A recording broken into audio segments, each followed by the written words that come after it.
Tracking three top weather impact headlines: a chance for snow, much cooler weather, plus a couple of wind events that are taking shape. I'm ABC 10 Chief Meteorologist Monica Woods, just breaking it all down on our ABC 10 Plus streaming app as well. Now, we've got a premiere with our new weather special, California's Dying Lakes. That'll be uploaded a little bit later on this week, plus our Emmy award-winning weather special, Water Wasted. So check it out there. Now let's get to this forecast here. The last time it rained was over 170 days ago. We've had spits of rain here and there, but as far as really measurable and impactful rain, we have to go all the way back to the beginning of May. That being true as well for snow. You can see the dry season hits us hard. Once we get past that last rain of the season, it just falls off dramatically. We had 4/100ths of an inch in August for downtown Sacramento, but no rain since really the beginning of May. So it has been a growing dry situation throughout much of the state. Satellite and radar. Now, we've been seeing a couple of weather systems brush by us, most of which really just have given us a couple of sprinkles. That's about it. A couple of snow flurries in the Sierra. But overall, the storm track favoring the northern part of the state through the Pacific Northwest. So a very zonal flow, a very west to east pattern shaping up over the past week or so. Futurecast model showing this first initial system just brushing us with a few clouds, but again, no measurable rain, and we're right back to the mild conditions. Now, we have seen a little bit of precipitation since the beginning of our water year, that being October 1st of this year. It'll run all the way through next year, September 30th. So far, we've had less than an inch for Eureka. Redding with 4/100ths of an inch of rain, in South Lake Tahoe with just slightly over a quarter of an inch of precipitation. So that's going to put all of us in a deficit. October doesn't happen to be one of the wettest of the year. In fact, it's one of the drier ones that we see all year long. But it does kind of signal the start of the wet season and what's to come. So the first fall rain usually hits us on October 7th with at least 1/10 of an inch of precipitation. Now, the latest that we've actually had that amount of rain in the water year is December 11th. And then after that point, we had successive weather systems come through. The first day last year that we had at least 1/10 of an inch of rain, October 10th. So we were pretty much right on par. This has just been kind of a slow start this season. Average monthly rainfall, like I said, October doesn't happen to be one of the wettest months in the year. That comes much later in December, January, and February. But we're edging towards the end of the month with nothing in the water bucket. So it'd be nice to see at least a little something here as we continue to monitor, like I said, growing drought conditions. This is what it looked like last week. I should say October 10th. So last week, officially, the drought monitor came out last Thursday. So this was right before the newest one came out. Our drought severity and coverage index was at 91. We didn't see a whole lot of growth here, but we did start to see the severe drought grow to 4.3%, that being mostly right here in the southeast corner. We also saw the presence of some drought growing right on the California-Oregon border.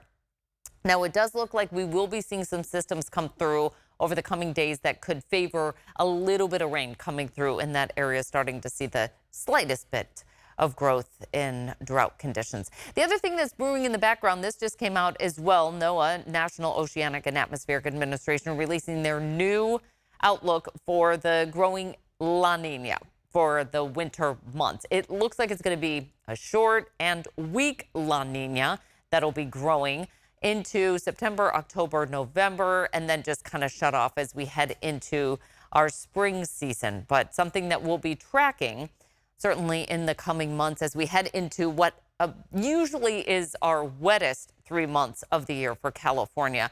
It looks like La Nina is really going to taper off by the time we get to February, March, and April. That's why they're calling for pretty much a short duration and a weak La Nina taking shape for the winter season. But as far as the precipitation, what is the normal pattern? It tends to favor the Pacific Northwest through extreme northern California, and that's very much what we're seeing right now, but we haven't really seen La Nina take shape yet. Here's a look at ENSO. It's the El Nino Southern Oscillation. Typical pattern here, we've got the trade winds that blow right through the equator. The currents generally favor that east to west shape here, with the cooler weather banking up against Central and South America. And then we've got the warmer weather out in the Pacific. Now, what happens in El Nino, and again, that's what we had last year for winter. We had the weaker trade winds. That warm water tends to bank up against Central and South America, and it does tend to favor a slightly wetter than average Southern and Central California. So again, that's what we had last year. Now we're going to reverse that in La Nina. We get stronger trade winds. We get the cooler water starting to move its way into that region that's right here in the kind of the central Pacific, if you will. And once we get to a certain threshold, then they're going to call it La Nina. That tends to favor a drier Southern California and a wetter, as we talked about, Pacific Northwest into almost Northern California. It's not a one-to-one ratio. It's not like we say, oh, La Nina's coming, this is what we'll have. In fact, with a weak La Nina, 60% of them have been dry in California, with only 30% near normal and 10% have been wet. And you can see some of the years that we've had some of the wetter than average. 1995-96 is one of the more recent ones that we've had, with that weak La Nina favoring a much wetter than average pattern for Northern California. No matter what, though, water managers have to start preparing for the wet season. So Shasta being our largest reservoir, I just picked this one out of the numerous ones throughout the state, and you can see what's happening here. Little bit of releases going on right now. Here in the teal shade is where we usually see that pattern of filling up that reservoir. This is what happened last year, 23-24, where we almost got to that peak storage capacity. It was sure nice to see for the second year in a row, breaking that drought a couple of years ago that we had been kind of undergoing. So the current status is we're preparing for being able to fill that reservoir once again, kind of feeding the entire state with water during the dry season.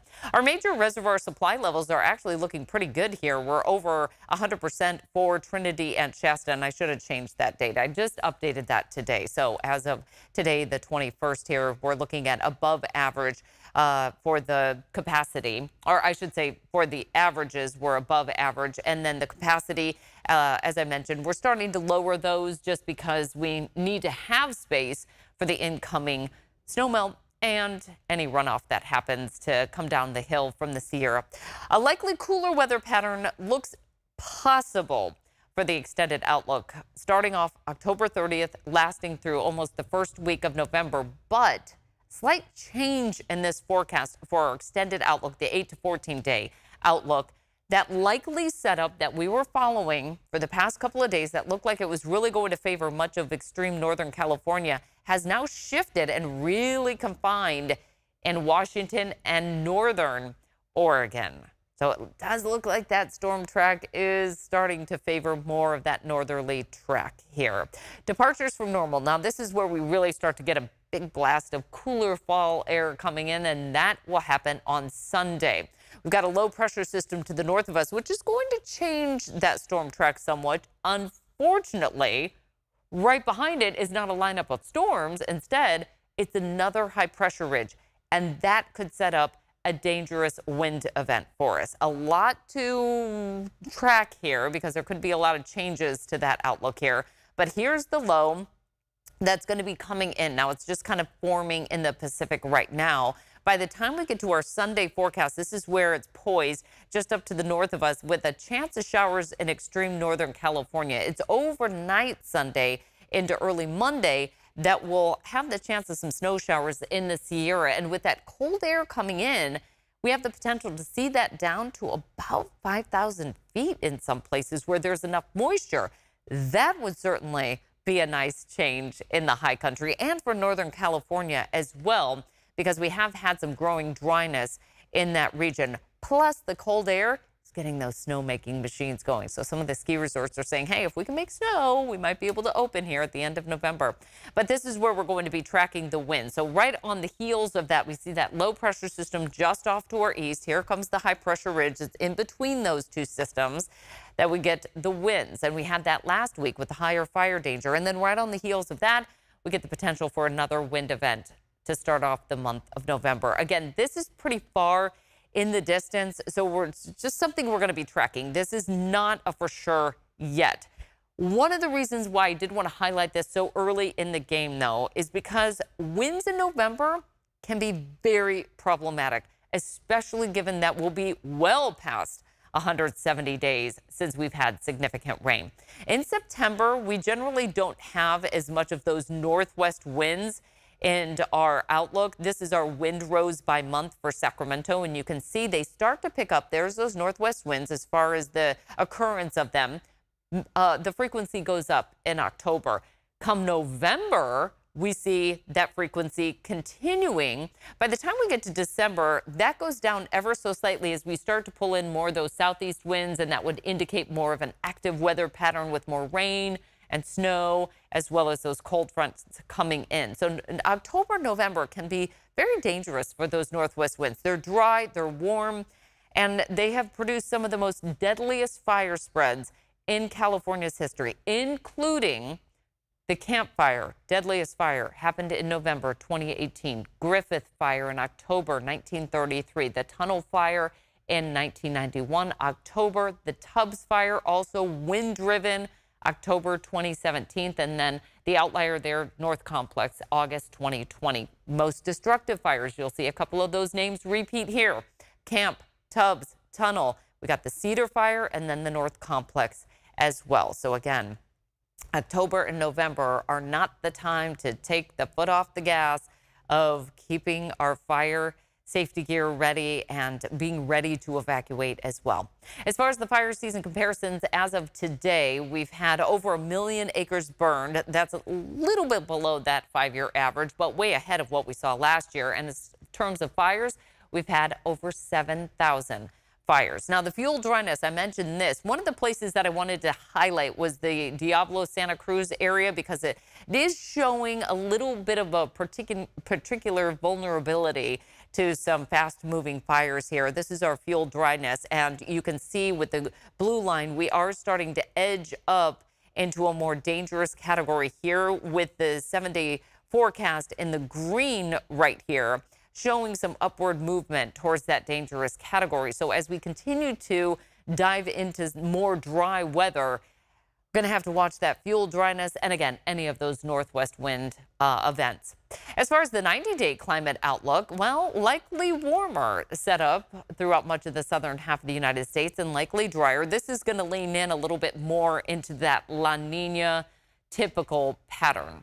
So certainly something to be watching here over the next couple of months, which usually starts to get a little bit wetter around here.